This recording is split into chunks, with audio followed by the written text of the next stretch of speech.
देश के अंदर पार्लियामेंट के इलेक्शन हो रहे हैं। इलेक्शन से मिली हुई तमाम जानकारियाँ आप तक पहुँच रही होंगी। हम लोग भी अपनी तरफ से रिपोर्ट पेश करने की कोशिश करते हैं। 4 जून को इलेक्शन के नतीजे आएंगे, तब पता चलेगा किस पार्टी को, किस गठबंधन को कितनी सीटें मिली हैं और कौन सरकार बनाएगा। इस दौरान उत्तर प्रदेश के जो चुनाव हैं उन पर लोगों की ख़ास नज़रें हैं और सियासी पार्टियां अपने अपने तरीके से अपने अपने काम में लगी हुई हैं, जुटी हुई हैं। चुनाव प्रचार ज़ोरों पर है। इस इलेक्शन में उत्तर प्रदेश के अंदर बहुजन समाज पार्टी, उसके बारे में बड़ी कम खबरें आ रही हैं। आज का जो हमारा ये रिपोर्ट है वो बहुजन समाज पार्टी को लेकर के ही है। तो बहुजन समाज पार्टी इस चुनाव में क्या करने वाली है, कैसे उसके नतीजे रह सकते हैं और आने वाला जो भविष्य में बहुजन समाज पार्टी का होगा तो वो कैसा उनका भविष्य होगा। बहुजन समाज पार्टी मान्यवर काशीराम ने बनाई थी। बहुजन समाज आंदोलन को लेकर के वो उन्होंने खड़ी की थी। एक बहुत बड़े चिंतन और एक बड़ी सोच के साथ इस पार्टी का गठन किया गया था। मान्यवर काशीराम का चूँकि हमने जिक्र किया तो थोड़ा सा उनके बारे में बात की जाएगी। सन 1998 या 99 की बात है। अलीगढ़ के NRC क्लब में उनका एक कार्यक्रम था। हम लोग के city high school, AMU city high school में एक टीचर हुआ करते थे, परवेज़ आलम साहब। सिविक्स हम लोगों को उन्होंने पढ़ाई थी। इस वक्त वो एजुकेशन डिपार्टमेंट में प्रोफेसर हैं, सीनियर आदमी हैं। उन्होंने एक प्रोग्राम मान्यवर काशीराम का रखा था। मैं और मेरा एक दोस्त फरीद एडवोकेट, हम दोनों वहाँ गए थे। उम्र कम थी, सियासत की कोई समझ बूझ नहीं थी, ख़ास तौर से मुझे उस वक्त कोई जानकारी नहीं थी और पॉलिटिकल पार्टियाँ क्या होती हैं, लीडर क्या होते हैं और बाकी चीज़ें। कम लोग थे उस प्रोग्राम में। मान्यवर काशीराम आए, वहाँ फूलों की मालाएं उनके गले में डाली गई और फिर एक कार्यक्रम उनके भाषण हुए। वहाँ उनको पहली बार देखने और सुनने का मौका 1988 या 89 में उस वक्त मिला था। जो उन्होंने बातें कही थी वो आज याद नहीं, लेकिन इतना याद है कि उन्होंने समाज को जोड़ने के लिए अपना जो कार्यक्रम था वो बयान किया था। उसके बाद 1991 में समाजवादी पार्टी और बहुजन समाज पार्टी का उत्तर प्रदेश में गठबंधन हुआ था। उस दौरान अलीगढ़ के जो बहुजन समाज पार्टी के लोग थे, कार्यकर्ता थे, वो कॉलोनी जाते थे, लोगों से मिलते थे। जो थोड़े से एक्टिव होते थे उन लोगों से भी मुलाकात करते थे। तो उन दिनों अलीगढ़ में बड़े जो बहुजन समाज पार्टी के लिए काम करने वाले लोग थे, उनमें गजराज विमल साहब, वो आज भी पार्टी में, बहुजन समाज पार्टी में है। राशिद अलवी साहब, वो भी बहुजन समाज पार्टी के बहुत ज़मीन से जुड़े हुए वर्कर थे। ये लोग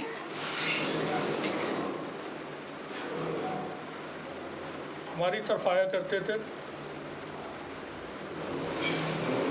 हम लोग क्योंकि कम उम्र थे उस वक्त, उनसे बातचीत होती थी बैठ कर के। जब गजराज विमल साहब समझाते थे, बताते थे बहुजन समाज पार्टी का, तो हमको कोई समझ नहीं आता था और बस इतना था कि उनकी मुलाकातें हम दूसरे लोगों से भी करवा दिया करते थे, जिनको बहुजन समाज पार्टी का अपना कार्यक्रम बताते थे। जब 1991 में यह कार्यक्रम हुआ लखनऊ में हजरतगंज पार्क में, माननीय काशीराम और माननीय मुलायम सिंह यादव की एक साझा रैली थी, तो उसके लिए गजराज विमल साहब ने हम लोगों से कहा कि आप लोग लखनऊ चलें और अलीगढ़ से एक ट्रेन जाएगी, उस ट्रेन में चलना है सब लोगों को।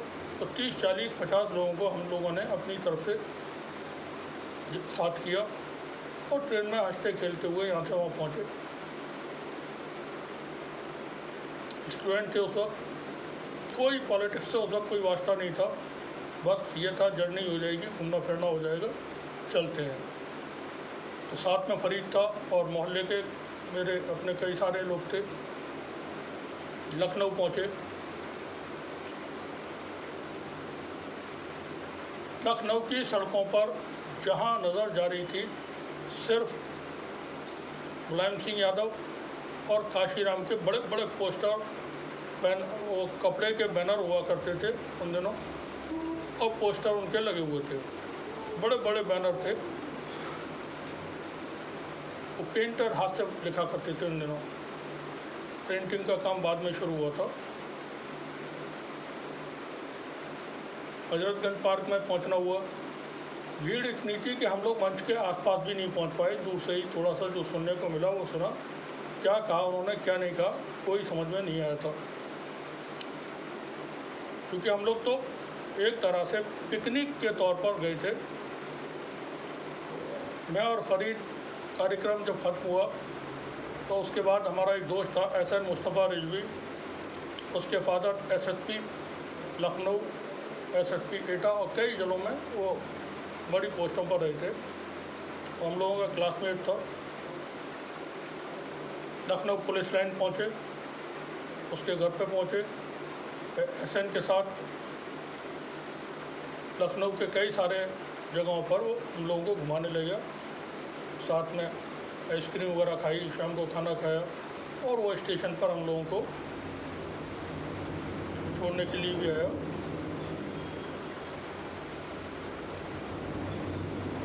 तो थोड़ी चीज़ें याद हैं इसलिए बात हो रही है।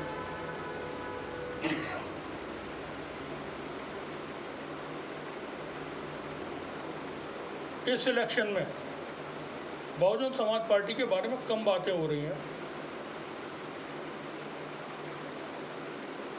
मीडिया का एक सेक्शन जो आरएसएस संचालित मीडिया है उसने उनको पूरी तरह से ब्लैकआउट किया हुआ है। लगभग सोशल मीडिया पे खबरें आ जाती हैं, क्योंकि इस बार के कैंपेन में आकाश आनंद जो कोऑर्डिनेटर हैं और बसपा सुप्रीमो मायावती के भतीजे होते हैं, वो मेन आदमी हैं जो इलेक्शन कैंपेन कर रहे हैं। कम उम्र है, नौजवान है, जोश है उनके अंदर, तीखापन बहुत है।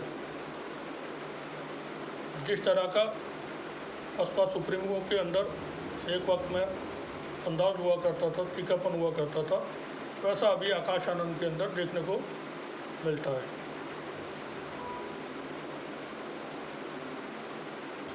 पिछली बार के चुनाव में बसपा ने उत्तर प्रदेश में 10 सीटें हासिल की थी। बसपा का यानी दलित जो वोट है, दलित, पिछड़े, गरीब, मजदूर, आदिवासी, ये वोट पूरे भारत में है, लेकिन उत्तर प्रदेश के अंदर ये वोट हमेशा से बहुजन समाज पार्टी के साथ रहा और 4 बार मायावती मुख्यमंत्री हुई।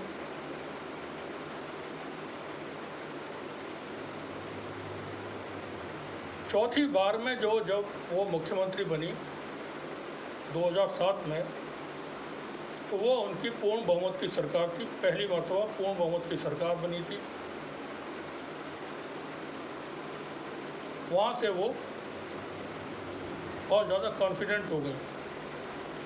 बीएसपी के अंदर बहुत बड़े बड़े लीडर मौजूद थे उस वक्त, स्वामी प्रसाद मौर्य, सतीश चंद्र मिश्र, नसीमुद्दीन सिद्दीकी, राशिद अलवी, रामवीर उपाध्याय, ठाकुर जयवीर सिंह, अलीम गाजी बुलंदशहर में, याकूब कुरैशी और बहुत सारे दर्जनों लीडर थे, बड़े नाम थे ये। इनका अपना अपना अपने अपने इलाके में बड़ा रसूख था। एमएलए के इलेक्शन हो, एमएलसी के इलेक्शन हो, प्रधानी के इलेक्शन हो, जिला पंचायत के इलेक्शन हो, निगम के इलेक्शन हो,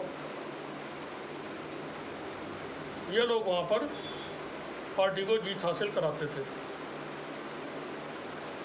2007 में जो चुनाव हुए और पार्टी को बीएसपी को पूरा बहुमत मिला, तो मायावती रेस्ट पोजीशन में चली गई, क्योंकि इस बार उनको ये डर नहीं था कि मेरी सरकार को कहीं बाहर से कोई ख़तरा है। पहले की जो उनकी सरकारें बनती थी तो वो इधर उधर के समर्थन से, बीजेपी के समर्थन से बनती थी अक्सर। तो ये रहता था, एक रिजल्ट देने का उनके ऊपर प्रेशर रहता था कि अच्छा करके दिखाओ ताकि जनता उनके साथ जुड़ी रहे। प्रशासनिक लेवल पर प्रशासन बहुत अलर्ट रहता था, काम करता था, सुनवाई करता था लोगों की। खुद सीएम रहते हुए मुख्यमंत्री कहीं भी अचानक से दौरा करती थी, कभी अस्पताल में, कभी कहीं। एक बार अलीगढ़ में आना हुआ था, शाहजमाल की तरफ। भोजपुरा की आबादी है, गरीब बहुत मजदूर किस्म के लोग रहते हैं। रातों रात वहाँ उनके आने की जानकारी मिलने पर जिला प्रशासन ने सड़क बनवा दी थी, और जब मायावती का वहाँ से जाना हुआ तो उन्होंने गाड़ी से उतर के पैदल चलना शुरू कर दिया और एक जगह ठोकर मारी तो सड़क उखड़ गई। जिसके बाद थोड़ा सा और आगे चली, वहाँ उन्होंने पैर मारा तो वो पैर ज़मीन में धंस गया। जहाँ गड्ढा था वहाँ लेवल करके ऐसे ही टेम्परेरी वो सड़क बनाई गई थी, उनको दिखाने के लिए कि बहुत हम यहाँ काम कर रहे हैं। ये तमाम चीज़ें जब सामने आई तो उन्होंने मौके पर ही कई सारे ऑफिसर्स को फटकार लगाई और बाद में फिर उनको बर्खास्त किया गया। तो उनका जो तरीका था काम करने का वो हुआ करता था, लेकिन 2007 के बाद वो तरीका बदल गया था। उनके नेताओं ने फिर कमाई की, दौलत कमाई, और जब उनकी सरकार नहीं रही और 2014 में उत्तर प्रदेश के अंदर, देश के अंदर भारतीय जनता पार्टी की सरकार बनी, फिर उत्तर प्रदेश में 2012 में भारतीय जनता पार्टी की सरकार बनी। उसके बाद से 2012 के बाद जो उनके लीडर पैसा कमा के बैठे हुए थे, उनमें डर पैदा हुआ, घबराहट पैदा हुई। उन्होंने बहुजन समाज पार्टी से धीरे धीरे अलग होना शुरू किया और सीधे सीधे सत्ताधारी पार्टी में जाकर के शामिल होना शुरू हो गए। जितने बड़े लीडर थे बहुजन समाज पार्टी के, वो फिर एक एक कर बीजेपी में जाकर के बीजेपी में शामिल हो गए। और मायावती की जो बहुजन समाज पार्टी थी वो बिखर गई एक तरह से। जिन लोगों के हमने अभी नाम लिए थे, स्वामी प्रसाद मौर्य वो बीजेपी में चले गए थे, रामवीर उपाध्याय वो बीजेपी में चले गए थे, अलीगढ़ से ठाकुर जयवीर सिंह वो बीजेपी में चले गए थे, नसीमुद्दीन सिद्दीकी कांग्रेस पार्टी में शामिल हो गए थे, उससे पहले राशिद अलवी वो कांग्रेस में शामिल हो गए थे। तो जो बड़े लीडर थे बीएसपी के, वो सब इधर उधर अपना अपना, क्योंकि अब उन्हें खुद को बचाना था जो उन्होंने किया था उस दौरान। प्रॉपर्टीज बचानी थी, पैसा बचाना था, खुद को बचाना था, तो उन्होंने नई जगह पर अपने अपने ठिकाने बनाए, शेल्टर ले लिए थे। इससे बीएसपी के जो लोग थे उनमें थोड़ी निराशा रही, मायूसी रही, और ये चुनाव आते आते वो मायूसी बनी रही। खुद मायावती बड़े प्रेशर में रही, उनके कोई बयान नहीं आते थे इलेक्शन से पहले।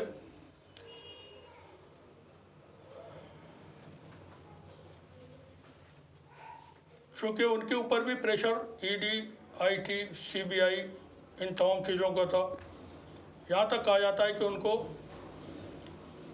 नोएडा के कार्यालय में, जो आईटी या सीबीआई का कार्यालय है, वहाँ बुला करके जो फाइलें हैं उनके और बाकी लोगों की थी वो दिखा दी गई थी और कह दिया गया था कि आप खामोश रहें।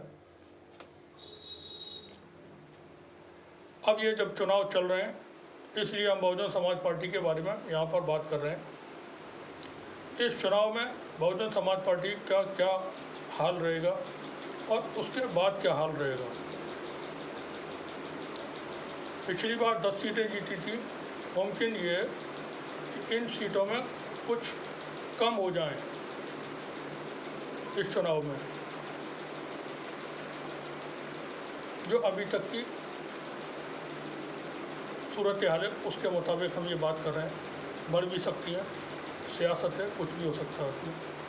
मगर 2027 में जब उत्तर प्रदेश स्टेट असेंबली के इलेक्शन होंगे उस वक्त तक बहुजन समाज पार्टी एक बड़ी पार्टी के रूप में फिर से खड़ी होगी, क्योंकि बहुजन समाज पार्टी के साथ जो नाइंसाफ़ी हुई है, जो उसके ऊपर प्रेशर डाले गए हैं, जो उनको धमका के रखा गया है, ये लोगों को जानकारी है। और एक वक्त में जिसके ऊपर अत्याचार होते हैं, जुल्म होते हैं, लोग उसके साथ खुद को वाबस्ता कर लेते हैं, उससे अपने आप को जोड़ लेते हैं।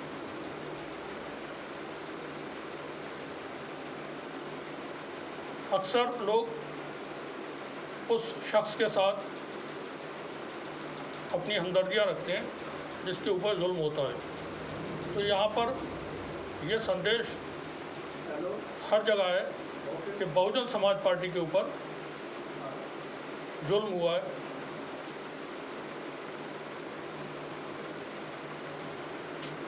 आकाश आनंद से थोड़ी सी उम्मीदें हैं। एक तो उनका जो तरीका है बोलने का वो अट्रैक्टिव है। हूबहू जब वो बोलते हैं मंच पे से आप देखें, कभी उनके रुख देखें, उनके चेहरे को देखें, तो मायावती जो बसपा सुप्रीमो है वो उनसे काफ़ी मिलते जुलते लगते हैं। कभी मायावती इस तरह की रही होंगी, झलक उनकी नज़र आती है चेहरे में भी और बातचीत में भी। मायावती 2007 के सत्ता में आने के बाद जैसी हो गई वैसी पहले नहीं थी, क्योंकि कई मर्तबा उनको बहुत करीब से देखने का मौका मिला है। इत्तफाक से एक मर्तबा साथ में बैठ के खाने को भी मिला है। अलीगढ़ में अब्दुल खालिक नाम के एक लीडर हुआ करते थे, बहुजन समाज पार्टी में हुआ करते थे। वो यहाँ से MLA, MP, मेयर तमाम चुनाव उन्होंने लड़े और समाजवादी पार्टी से वो MLA भी हुए थे। खालिक साहब के यहाँ पर एक कार्यक्रम था, उसमें रात को जब जाना हुआ 2 बजे के आसपास, तो वहाँ बहन जी बैठी हुई थी टेबल पर, खाना शुरू होने को था। हम लोगों को भी वहीं बैठने को मिला।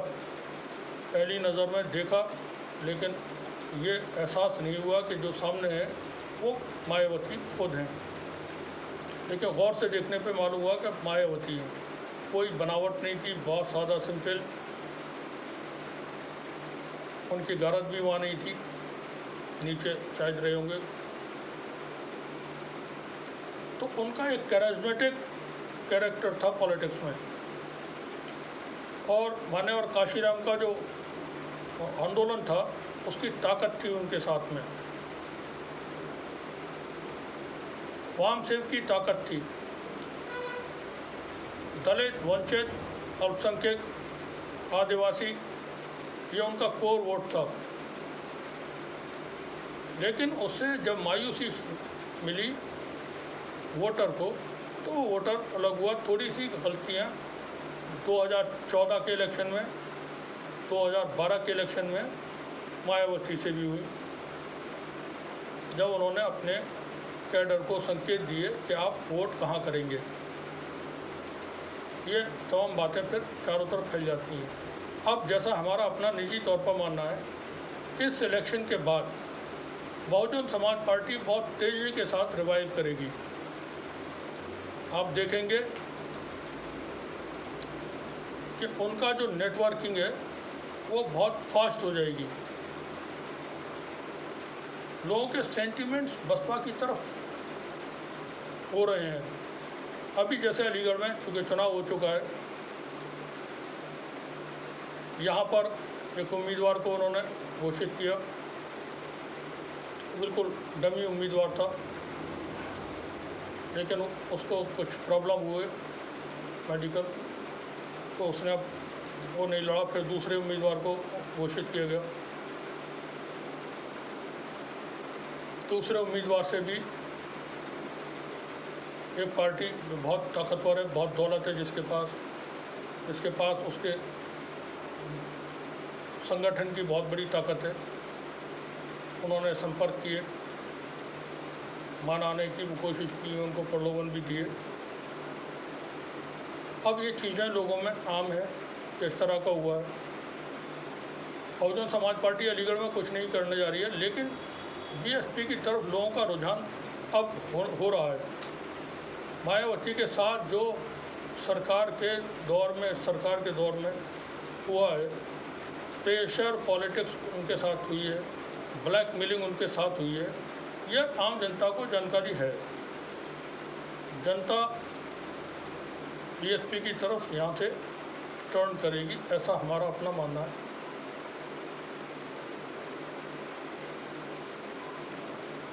मायावती अभी भी कोई एक्टिव नहीं है। कुछ जगहों पे उन्होंने कार्यक्रम किए हैं, वो चारों तरफ हर एक पे हमला कर देती हैं। कोई सियासत में ये होता है, कोई मसला नहीं। वो आइडियोलॉजी पर और मान्यवर काशीराम के जो बहुजन समाज आंदोलन था, उस ट्रैक पर बसपा को वापस आना पड़ेगा हर हाल में। अगर वो उस ट्रैक पर नहीं आते हैं, चूक कर जाते हैं, तो उनकी मुश्किलें बरकरार रहेंगी। आप सभी का बहुत बहुत शुक्रिया।